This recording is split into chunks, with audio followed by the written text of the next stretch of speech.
Assalamualaikum warahmatullahi wabarakatuh. Waalaikumsalam. Bismillahirrahmanirrahim. Alhamdulillahirabbil alamin wassalatu wassalamu ala asyrafil anbiya wal mursalin sayyidina Muhammadin wa ala alihi wa sahbihi ajmain. Subhanaka la ilma lana illa ma 'allamtana innaka antal alimul hakim. Rabbi shrah li sadri wa yassir li amri wahlul 'uqdatam min lisani yafqahu qawli wahdi qalbi bihaqqi sayyidina Muhammad sallallahu alaihi wasallam. Amin ya rabbal alamin. Karya Imam Al-Ghazali, yaitu kitab Bidayatul Hidayah. Kita lanjutkan kajian kita pada pertemuan yang lalu, yaitu kita sudah keluar daripada pembahasan 7 anggota tubuh. Intinya sekarang kita diajak merenung oleh Al-Imam Al-Ghazali jika kita melakukan kemaksiatan. Wa'lam annaka in qasarta fa'alika wabalu. Ya, kemarin kita dibahas satu persatu daripada anggota tujuh anggota tubuh. Ya, jika bagaimana melakukan kemaksiatan ini, kemaksiatan itu.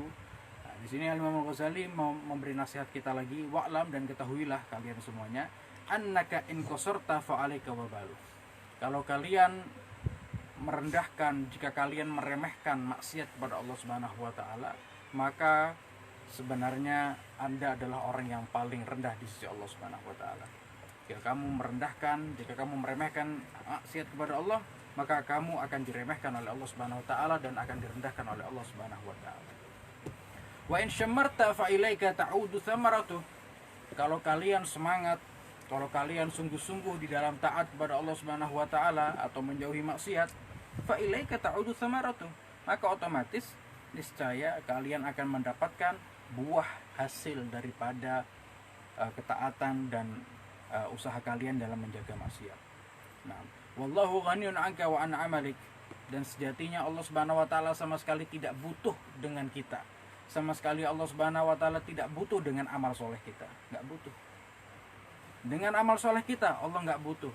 Bukan berarti dengan amal soleh kita, dengan kita menghamba, dengan kita menyembah Allah, Allah tambah tinggi, tidak. Allah sudah, ya, tidak semenjak dari dulu, semenjak dari awal, Allah sebelum menciptakan apapun, Allah sudah maha tinggi, Allah sudah maha besar. Tidak berpengaruh dengan ibadah hamba-hambanya mulai dari zaman Nabi Adam sampai kiamat nanti. Nggak pengaruh sama sekali. Meskipun juga dengan maksiat, ya, meskipun juga dengan maksiat seorang hamba tidak mengurangi sedikit pun dari kemuliaan Allah Subhanahu wa taala. Meskipun dari maksiat dari zaman Nabi Adam sampai hari kiamat nanti tidak mengurangi sedikit pun daripada kemuliaan daripada Allah Subhanahu wa taala. Nah, jadi ini yang perlu kita sadari. Jadi kita jangan sok-sokan, ya, menghamba kepada Allah berarti Allah butuh kepada kita, ya. Dan juga berarti kita maksiat berarti Allah rendah, ya, dengan maksiat kita, tidak. Itu tidak berpengaruh sama sekali. Nah, wa innama kullu nafsin bima kasabat rahinah, dan ini dalam satu ayat Al-Qur'an disebutkan bahwasanya karena setiap nafsu, setiap jiwa manusia itu akan sesuai dengan amal solehnya ketika dia ada di dunia. Tergantung dengan amalnya ketika di dunia. Kalau di dunia dia melakukan amal soleh, pasti itu yang akan nanti dia ambil manfaatnya ketika di akhirat. Kalau melakukan amal buruk, itulah yang akan diambil nanti di akhirat. Jadi setiap manusia ini tergantung apa yang dia lakukan di dunia. Nah, wa iyyaka an taqula innallaha karimun rahimun yaghfiru dzunub lil usah. Ini hati-hati. Ini bisa jadi kalimat ini sering ada di dalam benak kita, sering yang kita ucapkan. Ya, kata Imam Ghazali apa? Hati-hati. Jangan sampai kamu mengatakan seperti ini.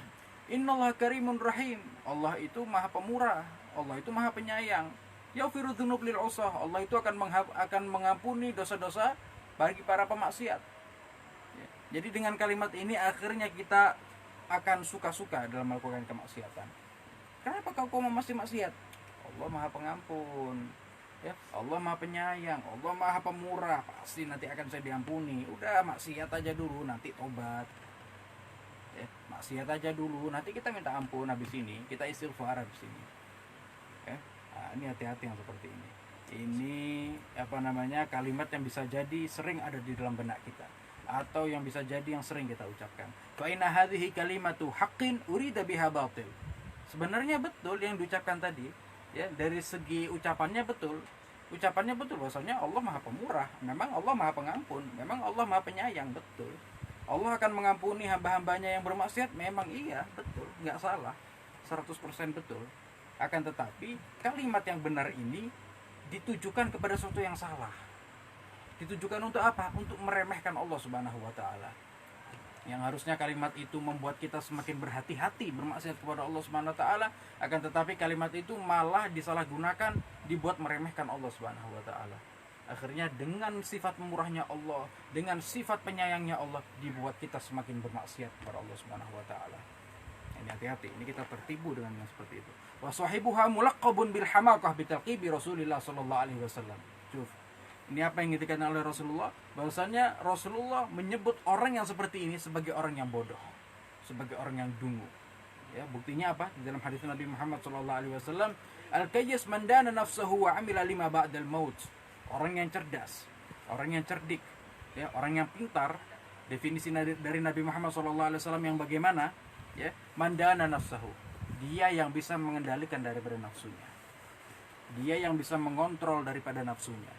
Wa amila lima ba'dal maut, dan dia juga beramal soleh untuk persiapan setelah dia mati. Ya. Jadi intinya kita hidup ini untuk apa sih? Kita sholat, kita puasa, kita baca zikir, ya, kita beramal soleh. Untuk apa sebenarnya? Untuk setelah kita mati, bekal. Ya.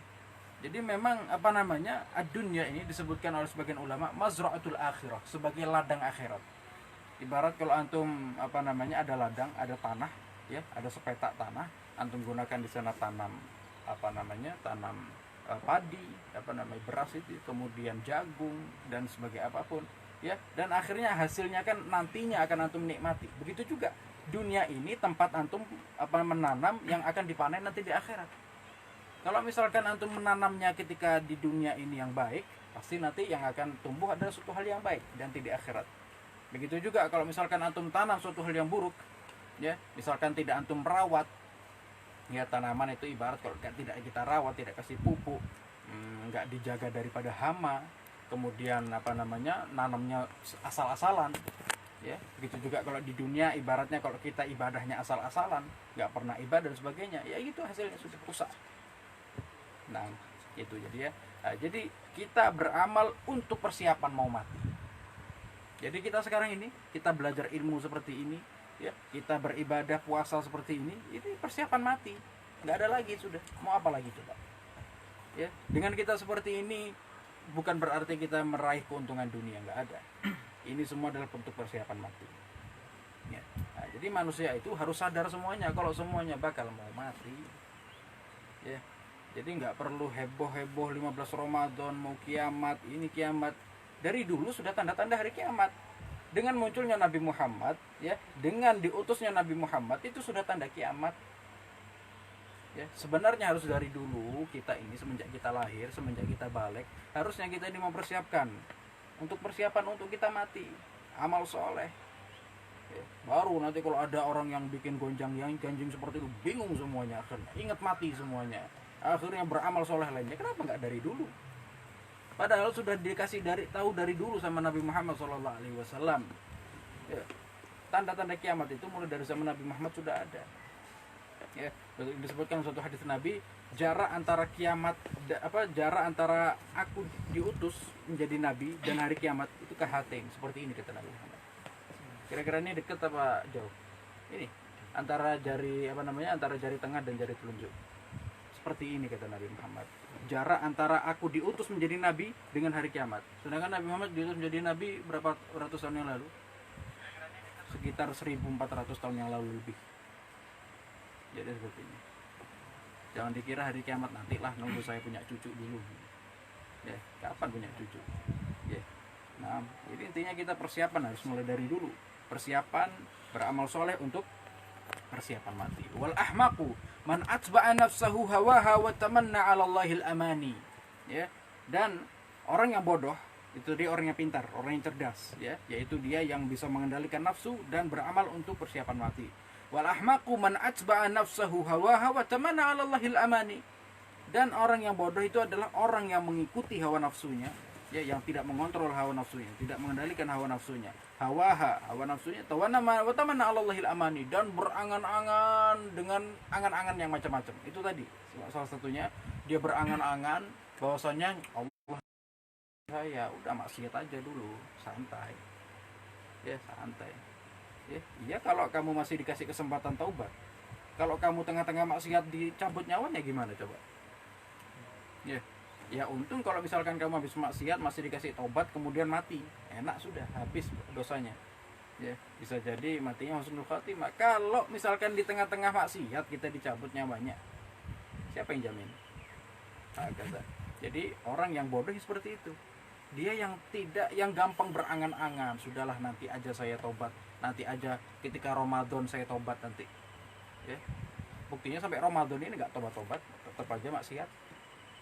Ya, ada. Ya, nah, jadi harus kita berhati-hati.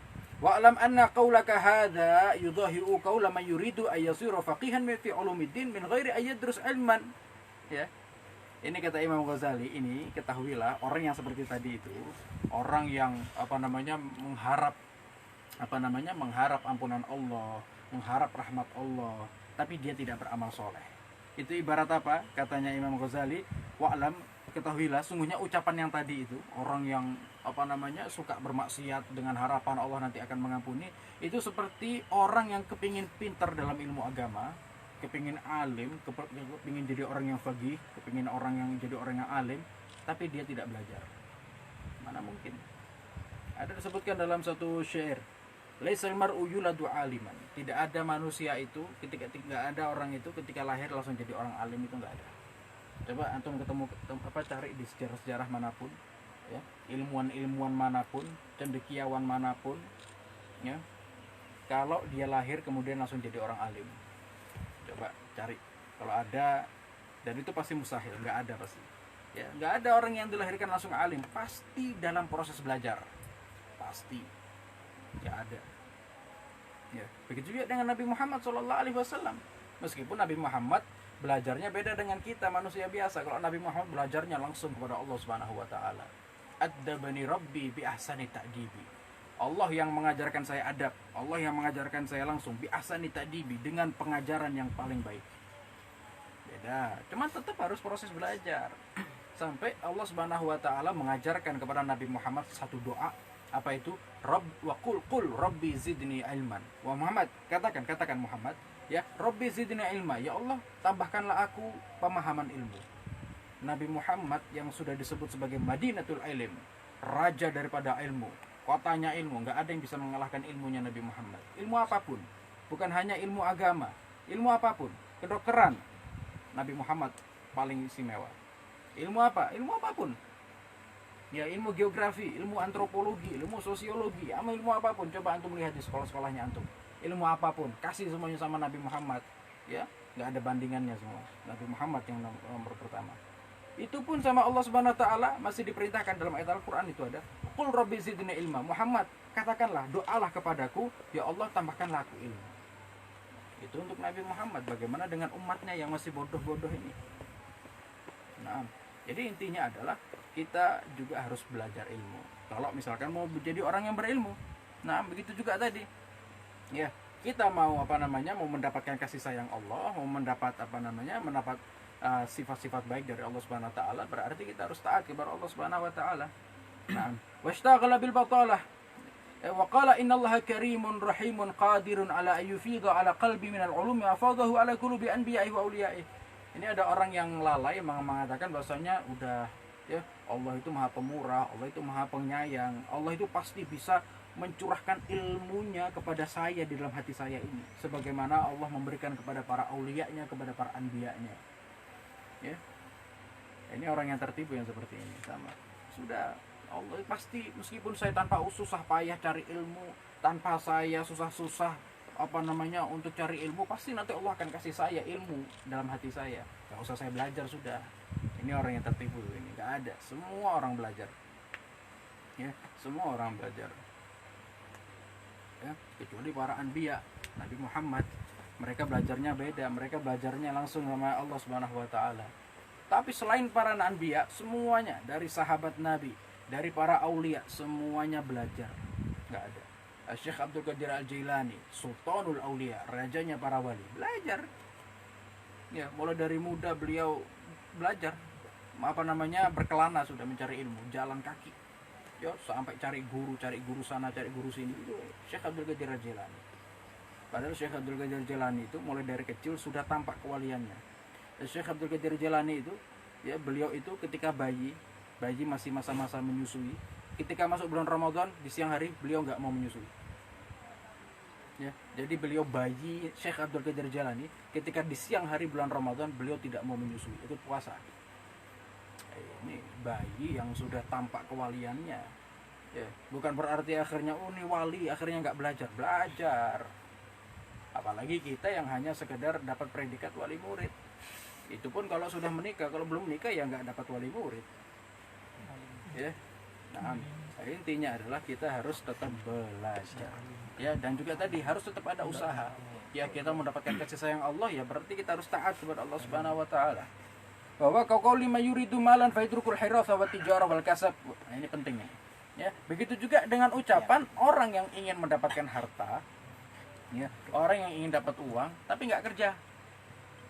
Tapi dia nggak bercocok tanam, nggak usaha, ya intinya nggak usaha. Nggak bercocok tanam, nggak kerja, nggak berdagang misalkan. Nah, ini sama yang seperti tadi itu, percuma, nggak bisa. Ya, karena disebutkan bahwasanya Allah itu memberikan sesuatu kepada hamba itu sesuai dengan sebabnya. Harus ada usaha daripada seorang hamba. Ya, itu namanya perjalanan hidup.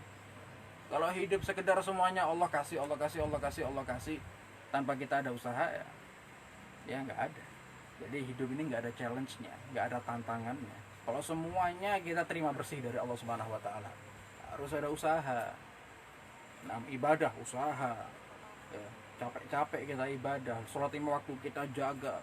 Ya, gitu sampai subuh-subuh bangun ngantuk, wudu pakai air dingin, langsung sholat. Ini kan usaha. Semuanya perlu usaha. Begitu juga dengan kita bahkan mencari harta pun begitu. Ya, mencari harta pun begitu. Allah tidak akan memberi kecuali sesuai dengan usaha seorang hamba tersebut. Ya, bahwasanya memang Allah Subhanahu wa taala sudah memberikan rezekinya masing-masing kepada seorang hamba.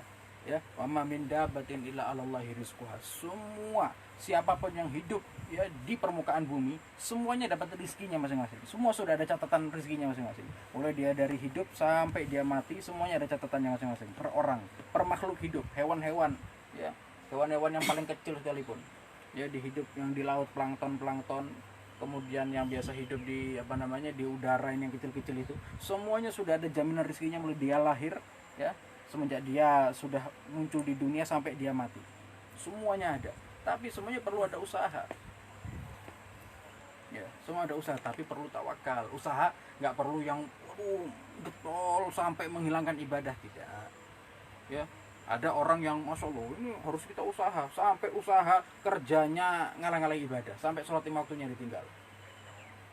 Begitu juga kalau misalkan antum kerja di satu pabrik yang akhirnya pabrik itu mengarahkan antum ya untuk susah ibadah, jauhi itu. Bahaya yang seperti itu. Usaha itu maksudnya usaha sekedarnya saja. Tetap ibadah yang harus menjadi prioritas. Ya, sholat 5 waktu nggak boleh ketinggalan. Kalau bisa sholat 5 waktunya berjamaah. Ya, kalau sholat 5 waktu sampai ditinggalkan atau sebab kerjanya antum, itu kerja yang tidak berkah. Justru kerja itu yang akan menjerumuskan antum dalam dosa dan dalam murka Allah Subhanahu wa taala. Nah, harus berhati-hati. Intinya adalah itu tadi, harus tetap berusaha. Ya, bahkan para wali-walinya Allah, banyak kisahnya para wali-wali Allah itu, mereka ya meskipun sudah jadi walinya Allah, sudah dekat dengan Allah, tetap ada usaha. Artinya kalau saya dekat, ada satu kisah itu Habib Bakar bin Muhammad As-Sigaf Gresik. Habib Bakar Gresik ya terkenal ya. Beliau itu kalau nggak salah beliau itu usaha jual minyak wangi keliling. Ya, beliau itu ketika keliling gini ya bersilaturahmi ke orang-orang itu beliau bawa minyak wangi dijual ke orang. Agar beliau ada usaha untuk mencari rezeki. Sekelas Habib Bakar bin Muhammad As-Sigaf Gresik, ya, guru dari Habib Soleh Tanggul. Begitu juga dengan Habib Soleh Tanggul. Habib Soleh Tanggul itu Ya saya dengar beliau ada ceritanya, beliau itu keliling menjajakan sarung, jualan sarung keliling. Jadi sekelas walinya Allah, bahkan Habib Bakar dan Habib Soleh ini wali kutub, wali yang tingkatan paling tertinggi sedunia. Semua wali seluruh dunia berada di bawah kaki Habib Abu Bakar bin Ahmad As-Siddiq. Tapi apa yang beliau lakukan untuk mencari rezeki? Jualan. Ya, minyak wangi. Ya, remeh-remeh, nggak perlu yang harus punya kantor besar. Lah, nggak perlu. Bukan itu maksudnya. Yang penting usaha dikit-dikit aja. Kita kulaan minyak wangi sedikit, usaha. Kamu mau pakai minyak wangi saya? Ini silahkan ini beli. Itu aja sudah cukup. Ya, usaha itu begitu aja sudah selesai, nggak perlu yang muluk-muluk yang harus begini. Ya nggak apa-apa, silahkan kalau mau, tapi jangan sampai itu menjerumuskan kamu sehingga kamu tidak fokus dalam ibadah kepada Allah Subhanahu Wa Taala. Ini yang bahaya. Ada beberapa toko-toko termasuk di Malang itu, di kampung Arab itu, di Kauman itu ya, mereka kalau sudah adzan maghrib, sudah adzan sholat, tutup tokonya, ya tutup tokonya. Ada juga waktu itu Habib Umar bin Hafid, guru saya, menceritakan ada satu orang itu jualan cuma sekedarnya sudah. Jualan kayak apa ya? Jualan segala macam lah dijual gitu. Ya, jualnya di pinggir jalan di dekat masjid. Ya, kayak orang di dekat masjid itu duduk di emperan, kayak di trotoar gitu. Duduk. Dia beber kain, ya, kain. Di situ dipajang-pajang jualan-jualannya sudah. Duduk kayak baca Al-Qur'an. Ya, jualan sambil baca Al-Quran. Ya, kalau misalkan ada orang datang baru tutup sebentar. Oh iya. Sudah azan, tutup, ya. Kayak jualannya itu cuma ditutup sama kain lagi, sudah tinggal sholat jamaah, ya. Lagi baru kembali lagi. Ya, baca Al-Quran. Nah, ini pandangan para wali-wali terdahulu begitu, santai sudah. Nggak takut, nanti gimana dagangan saya hilang begini. Nah, ya, tapi memang perlu tawakal ya. Semua itu perlu tawakal. Tawakalnya itu, tapi tetap harus ada usaha. Sama seperti antum punya toko. Misalkan antum mau tinggal, mau sholat misalkan, ya antum kunci tokonya. Ada saat itu dalam hadis riwayat Tirmidzi, Rasulullah SAW didatangi sama seorang laki-laki. Satu orang laki-laki ini punya satu onta, ontanya ini ingin ditinggal. Nah, terus konsultasi sama Rasulullah, ya Rasulullah, aqiluha wa atawakkal au utliquha wa atawakkal. Kata orang laki-laki ini, ya Rasulullah, saya ini punya onta pengen saya tinggal. Ini kira-kira menurut panjenengan, ini onta ini saya ikat kemudian saya tawakal kepada Allah, atau saya lepas saja sudah saya tetap tawakal kepada Allah Subhanahu Wa Taala. Kata Rasulullah, aqilha wa tawakkal. Ya, kamu ikat kemudian kamu tawakal. Intinya tetap harus ada usaha. Sepeda motor, ya, sepeda motor tetap harus kita usaha, kita kunci setir, ya, kita kunci anti maling, kita kunci setir. Kalau bisa tambah gembok lagi nggak apa-apa. Itu termasuk daripada ikhtiar. Kemudian baru tawakal. Bukan akhirnya tawakal itu saya tawakal kepada Allah Subhanahu Wa Taala. Motor nggak dikunci setir, kita taruh di depan rumah. Ya, kemudian dicuri, itu ceroboh namanya. Kecuali kalau kita sudah ikhtiar, kok tetap aja dimaling, itu insya Allah ada balasan yang terbaik dari Allah Subhanahu Wa Taala. Tapi kalau kita ceroboh yang tadi itu bisa jadi balak dari Allah Subhanahu Wa Taala. Itu hukuman dari Allah Subhanahu Wa Taala. Nah, intinya adalah tetap harus ada ikhtiar sebelum kita bertawakal. Nah, ya, itu tadi. Nah, di sini Imam Ghazali mengatakan, kamu kalau misalkan mendengar dua ucapan dua laki-laki tadi yang mengatakan bahwasanya saya bermaksiat nanti Allah akan mengampuni saya. Begitu juga kalau misalkan saya belajar ilmu tanpa saya tetap mendapatkan ilmu. Ini kata Imam Ghazali, kalau kamu mendengarkan ucapan orang dua tadi, pasti kamu akan menganggap itu adalah orang yang bodoh. Wasakhirta minhuma, dan kamu akan mengejek orang yang seperti itu, kata Imam Ghazali. Wa in kana ma wasafahu min karamillahi ta'ala wa qudrati sidqan wa haqqan, meskipun yang dia ucapkan tadi semuanya benar. Ya, bahwasanya Allah akan mengampuni hambanya yang bermaksiat. Allah akan memberikan ilmu kepada hambanya. Betul, semua ilmu dari Allah Subhanahu Wa Taala. Ya, cuman kalau mereka melakukannya semua tanpa ikhtiar, tanpa ada usaha, ya, itu kata Imam Ghazali, itu bodoh yang seperti itu. Begitu juga dengan kata Nabi Muhammad tadi, bodoh.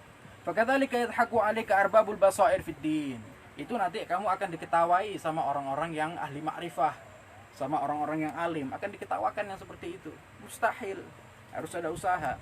Idza talabtal maghfirah bighairi sa'yin laha, kalau kamu meminta ampunan dari Allah Subhanahu wa taala tanpa kamu berusaha dengan merealisasikan ampunan dari Allah Subhanahu wa taala itu dengan apa? Dengan istighfar, kemudian dengan menjauhi segala maksiat. Wallahu taala yaqul, Allah Subhanahu wa taala telah berfirman, wa laisa lil insani illa ma sa'a, dan manusia itu apapun yang dalam manusia itu nanti di hari akhirat, apapun yang dia lakukan di dunia, itulah yang akan dia dapatkan nanti di akhirat. Wa yaqul, dan juga Allah berfirman, innama tujzauna ma kuntum ta'malun, kalian akan dibalas sesuai dengan apa yang kalian lakukan ketika di dunia. Wa yaqul, dan Allah juga berfirman, innal abrara lafi na'im, orang-orang yang baik, orang-orang yang taat kepada Allah, mereka mendapatkan jannatun na'im, mendapatkan surga na'im.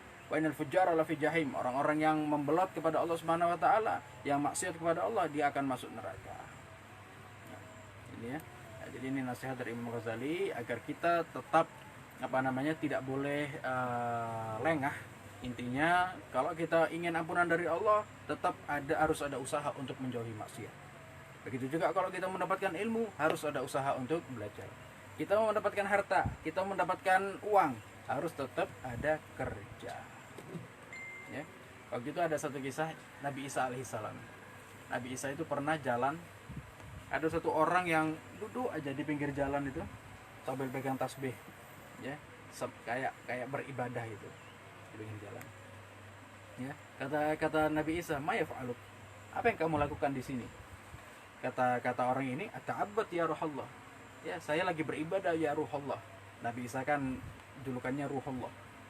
Saya beribadah wahai Nabi Isa. Ya, "Ma ya'uluk?" Ya, katanya Nabi Isa, "Terus yang menafkahi kamu siapa? Kalau kamu ibadah terus di sini, kan kamu kan ada yang menafkahi kan untuk ngasih makan dan sebagainya."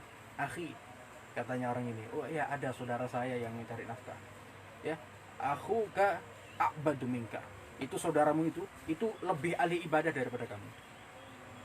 Ya, meskipun kamu di sini duduk berzikir, sholat, masya Allah, fokus ibadah kepada Allah, tapi nggak kerja, lebih baik saudaramu itu tadi yang beribadah juga bekerja, meskipun seakan-akan tidak lama duduk seperti kamu. Itu yang lebih ahli ibadah daripada kamu, kata Nabi Isa. Ya, jadi kita kalau mau jadi hamba yang baik, ya seperti itu. Harus mengimbangi antara, karena kita hidup di dunia, ya juga harus kita belajar yang seperti itu tadi. Kita harus ada ikhtiar yang seperti itu. Bukan berarti kita ibadah terus pada Allah Subhanahu wa taala tanpa kita berusaha untuk mencari usaha duniawi. Itu juga tidak benar. Tapi bukan berarti usaha duniawinya mengalahkan ibadah, tidak. Hanya sampingan saja. Yang penting kita ada usaha. Nah, ya. Ini adalah pelajaran hidup yang luar biasa yang diberikan oleh Imam Al-Ghazali. Ya, di sini juga tadi dicantumkan hadis-hadis Nabi Muhammad dan juga Al-Qur'an. Mudah-mudahan kita mendapatkan manfaat dari pelajaran ini. Amin ya rabbal alamin. Sekian dari saya. Kurang lebihnya saya mohon maaf. Wassalamualaikum warahmatullahi wabarakatuh.